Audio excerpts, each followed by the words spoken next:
this color you got on. Thank you so much. You know, red's the color of love, and I love you, David Archuleta. I do.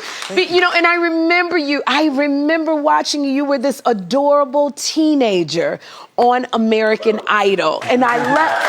And it's so funny. Okay, can I just say this? To see you. But I'm looking at you as this adorable kid, and now I'm looking at this grown and sexy, and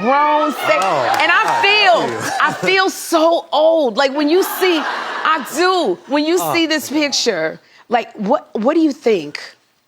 I look like clueless of what's going on. Look at that one right there. You look. Oh, there. Did you feel clueless? Yeah, like half the time I was like, what is going on? Like, I'm like, how am I still here too? I was just like, but I'm so glad that I got to have that experience because it's brought me to have the longevity of what I'm still doing. So absolutely, David, and it's such a trip. Like y'all started out such good energy, by the way.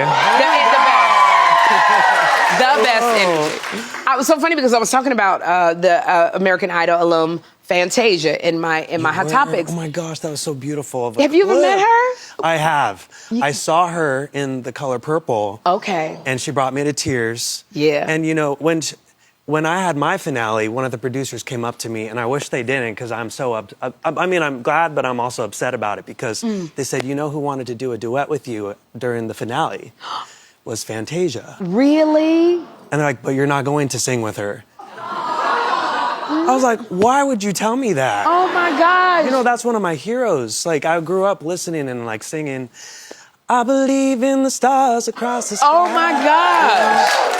I love, and you know, just she was one of my icons. But she inspires the way you inspire, David. You know, that same way.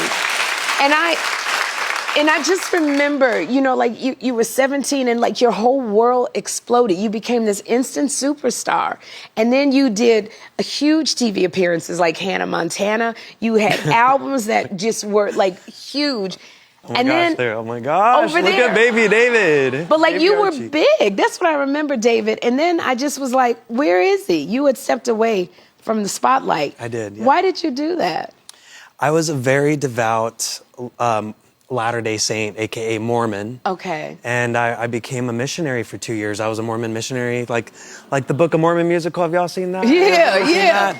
And I did that for 2 years, and I felt like I needed to dedicate my life to God because I felt like God blessed me with the opportunities and just the opportunity of life. So that's why I was like, well, I've just gotta give my life back to Him. So I stepped away from my career, which a lot of people are like, why did you do that? All the work that you did went to waste. Now you got to rebuild. But I feel like I've been able to rebuild. Absolutely, coming back strong. But I know that in 2021, you publicly came out, which is a very courageous thing to do. It's got to be a scary thing to do. So how did you feel like when you came out, David, that you were finally able to be yourself or your true self? Yeah, I mean, I was like that, what is it, Denise Williams song, I got to be free. Free. Yeah. I love Denise Williams. Okay. Yes. It was scary because growing up in the Mormon church, ever since I was a little boy, I was hearing, like, you know, homosexuality is a sin, which a lot of religions teach. And since I was a little boy, I knew something was different about me, and I was scared of it. So I was just like, oh my gosh, what do? I need to do everything I can to make sure I clean myself and change because I don't want to be bad. And that was a big part of why I went on my mission too. Yeah. Because I thought, well, it doesn't matter what success I have. It doesn't matter if I'm on Hannah Montana or iCarly and American Idol.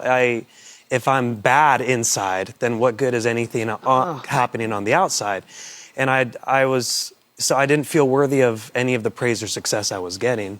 And it wasn't till I was 30 years old that I finally was, like you get to a point where I'm like, well, is it better for me to live as a sinful person? Even though I wasn't doing anything about it, I just had the feelings. And or is it better to not be here?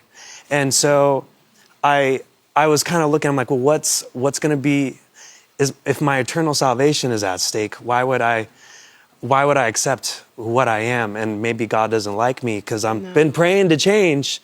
And I used to sing, change me, oh God.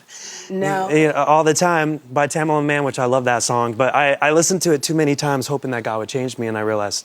And he made you authentically you.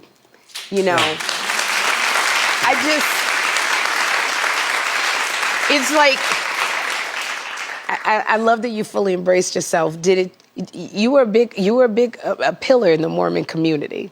And when you came out, did it affect the way your folks felt about you, your community felt about you? It was very mixed. And they've been very mixed opinions about this book too. Yeah. Because they're like, is this anti-Mormon literature? And they're like, this is a big no-no. Like this could lead us down the wrong path if we read this book. And I still love my former Latter-day Saint community. Yes. It's what I grew up with in. And so many of them have supported me since I was a little kid. Yes. to now, even coming out. And even if there was mixed opinions, some people are like, oh, like you chose a sinful life, but there are so many of them who are also like, we love you and support you and happy to see you thriving. And we don't understand this, but we want to. Absolutely. And that's what I hope the book helps people understand, what it's like to be queer and struggle trying to fit into religion, because a lot of us are trying. We're trying to find a way to stay. Absolutely. But a lot of times religion's like, you can't be here if you choose sin. And it's like, I've been trying all my life to not be what I am. And finally, there was a moment where it's just like God said, you need to choose, you need to accept how I created you. But I love that we have to get out of here. But I love that you found your relationship with God. And that God made you who you are, and you're the same, and we love who you are. Thank you. And David, I want to thank you for being here. You got to come back because I need more time with you. David's book, Devout, it's available right now, and everybody in the audience, you are getting a copy. Hey family, whether it's Facebook, YouTube, TikTok, Instagram, or wherever you're watching this video, make sure you follow and subscribe.